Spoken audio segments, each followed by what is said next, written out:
Hello everyone, welcome back to my channel arbor@kids success. तो Bihar special की series चल रही है और उसमें ये अगला कंटिन्यूएशन वीडियो है जिसमें आज मैं बिहार और मुग़ल साम्राज्य के बारे में पढ़ूंगी। तो चलिए वीडियो को शुरू करते हैं। बिहार और मुग़ल साम्राज्य इम्तियाज़ अहमद सर की किताब है जो कि बिहार स्पेशल के लिए काफ़ी अच्छी मानी जाती है। बिहार और मुग़ल साम्राज्य 1555 से 56 में मुग़ल राज्य की पुनर्स्थापना के बावजूद बिहार का क्षेत्र अफ़गानों के ही नियंत्रण में रहा। ताज खां करारानी के नेतृत्व में यहाँ एक नए अफ़गान राज्य का गठन हुआ। उसके भाई एवं उत्तराधिकारी सुलेमान खान ने अपने शासनकाल 1565 से 72 में राज्य विस्तार किया और उड़ीसा के कुछ क्षेत्रों में अपनी सत्ता सुदृढ़ कर ली। उसने अकबर के प्रति सम्मानपूर्ण व्यवहार से उसे संतुष्ट रखा, परंतु उसके पुत्र दाऊद खां करारानी ने अपने शासनकाल में अहंकारी आचरण अपनाया। अकबर ने उसे दंडित करने के लिए यानी उसे दंड देने के उद्देश्य से 1574 में उसके राज्य पर आक्रमण किया। अफगानों के कड़े विरोध के कारण स्वयं अकबर को इस क्षेत्र में सैन्य संचालन के लिए आना पड़ा। 1576 में उसने पटना का नगर जीता और दाऊद खां इस नगर से पलायन कर गया। मतलब दाऊद खां को ये जो पटना का नगर है वो छोड़ना पड़ा। तत्पश्चात अकबर ने बंगाल को भी जीता। दाऊद खां करारानी बिहार का अंतिम अफगान शासक था। तो इसे आप ध्यान रखेंगे कि बिहार का अंतिम अफगान शासक कौन था, तो दाऊद खां करारानी था। 1580 के आसपास बिहार को मुगल साम्राज्य के सूबा अथवा प्रांत का दर्जा प्राप्त हुआ। बिहार में मुगलों का आरंभिक शासन काल कठिन था। स्थानीय अफगानों के कई विद्रोह इस काल में हुए, मगर इन्हें दबा दिया गया। अकबरकालीन बिहार के मुगल प्रांतपतियों में राजा मान सिंह अत्यधिक प्रसिद्ध हैं। 1587 से 1594 के बीच उसने इस क्षेत्र में मुगल सत्ता को सुदृढ़ता प्रदान की। उसने गिद्धौर, खड़गपुर और भोजपुर के स्थानीय सरदारों को पराजित किया। रोहतास को उसने अपनी राजधानी भी बनाया। उसके बनाए हुए अनेक भवनों और दुर्गों के अवशेष आज भी देखे जा सकते हैं। मानसिंह ने कुछ समय के लिए राजमहल, जो कि वर्तमान झारखंड, को भी अपनी राजधानी बनाया और उसे अकबर नगर नाम दिया था। ठीक है। जहांगीर के शासनकाल में खोखरा देश, जो कि छोटा नागपुर के क्षेत्र में स्थित है, के क्षेत्र पर मुगलों का अधिकार स्थापित हुआ। इसके आर्थिक परिणाम बहुत लाभदायक थे। इस क्षेत्र की हीरे की खानों पर मुगलों का नियंत्रण हुआ। जहांगीर की आत्मकथा तुजुके जहांगीरी में इस क्षेत्र से सोने की प्राप्ति का भी उल्लेख है। मुगल काल में बिहार के प्रशासन को विशेष महत्व दिया गया। 1621 में जहांगीर ने राजकुमार परवेज को बिहार में प्रांतपति नियुक्त किया। तदुपरांत यह पद केवल राजकुमारों को ही प्रदान किया जाने लगा। 1623 से 24 में बिहार का क्षेत्र शाहजहां के विद्रोह से प्रभावित रहा। शाहजहां ने परवेज के अधिकारियों से बिहार का क्षेत्र छीन लिया, परंतु उसका विद्रोह शीघ्र ही दबा दिया गया। शाहजहां के शासनकाल में बिहार में शांति बनी रही। औरंगजेब ने इस क्षेत्र में अपने प्रिय पौत्र राजकुमार अजीम को 1702 में सूबेदार नियुक्त किया। उसका कार्यकाल 1 दशक का रहा। उसने पटना को अजीमाबाद का नाम दिया था। तो इसे आप याद रखिएगा कि पटना को अजीमाबाद का नाम किसने दिया था, तो राजकुमार अजीम ने दिया था। ठीक है, जो औरंगजेब का पौत्र था। ठीक है, ये आप ध्यान रखेंगे। ठीक है, तो राजकुमार अजीम को 1702 में सूबेदार नियुक्त किया गया और उसका जो कार्यकाल रहा 1 दशक का रहा।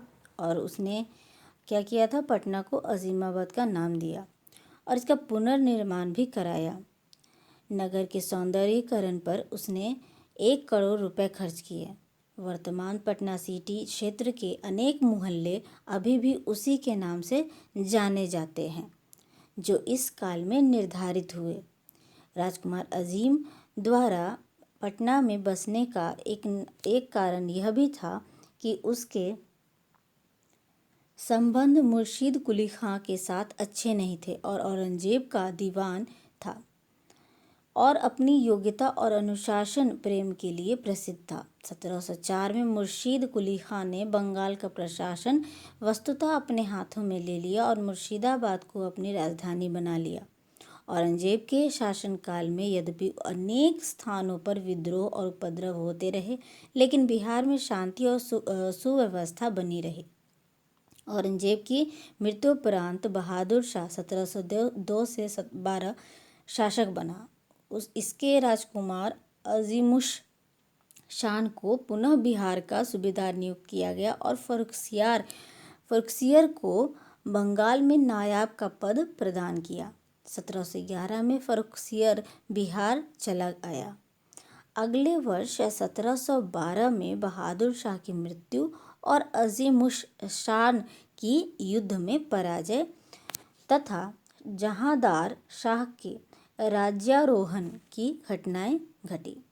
फर्रुखसियर ने पटना में ही अपना औपचारिक राज्याभिषेक कराया और आगरा के युद्ध में विजयी होकर सम्राट बना। वह पहला मुगल सम्राट था जिसका राज्याभिषेक बिहार में हुआ। तो यहाँ से भी एक तथ्य फैक्ट बनता है जिसे आप याद रखेंगे कि वह कौन सा मुगल सम्राट था जिसका राज्याभिषेक बिहार में हुआ था। ठीक है, तो यही एक पहला मुगल था जिसका कि राज्याभिषेक बिहार में क्या मतलब हुआ था। उसके शासनकाल में 1712 से 19 में कई सूबेदार थोड़े थोड़े समय के लिए बिहार में नियुक्त हुए, लेकिन बिहार पर अब बंगाल के नवाबों का प्रभुत्व स्थापित हो चला था। मुर्शीद कुली खां ने औरंगजेब की मृत्यु के साथ ही बंगाल में अपना पूर्ण नियंत्रण स्थापित कर लिया। धीरे धीरे उसने बिहार पर भी अपना प्रभुत्व विस्तृत कर लिया। इस काल में बिहार की आर्थिक संपन्नता निरंतर बनी रही। मुगल कालीन बिहार विदेश व्यापार का मुख्य केंद्र था और इसके व्यापारिक संपर्क एशिया के साथ साथ अफ्रीका के तटवर्ती क्षेत्रों और यूरोप के प्रमुख नगरों के साथ बने रहे थे।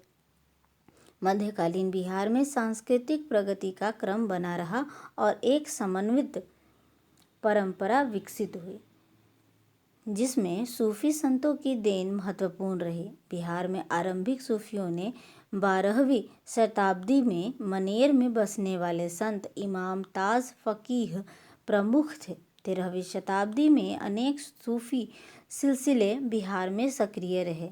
इनमें चिश्ती, कादरी, सुहरावर्दी, मदारी और फिरदौसी सिलसिले शामिल थे, मगर सबसे अधिक लोकप्रियता फिरदौसी सिलसिले को प्राप्त रही। इसके सर्वश्रेष्ठ प्रतिनिधि 14वीं शताब्दी के संत शरफुद्दीन यहया मनेरी थे। विभिन्न सूफी संतों ने धार्मिक सहिष्णुता, सामाजिक सद्भाव, मानव सेवा और शांतिपूर्ण सहअस्तित्व का उपदेश दिया तथा धर्मांधता, ऊंच नीच के भेदभाव और घृणा एवं द्वेष की निंदा की। समन्वयवादी परंपरा के एक महत्वपूर्ण प्रतिनिधि 18वीं शताब्दी के संत दरिया साहिब थे। उन पर कबीर के विचारों का गहरा प्रभाव था। इनके अनुयायी दरिया पंथी कहलाए। इस पंथ में इस्लाम और हिंदू धर्म का संश्लेषित रूप देखा जा सकता है।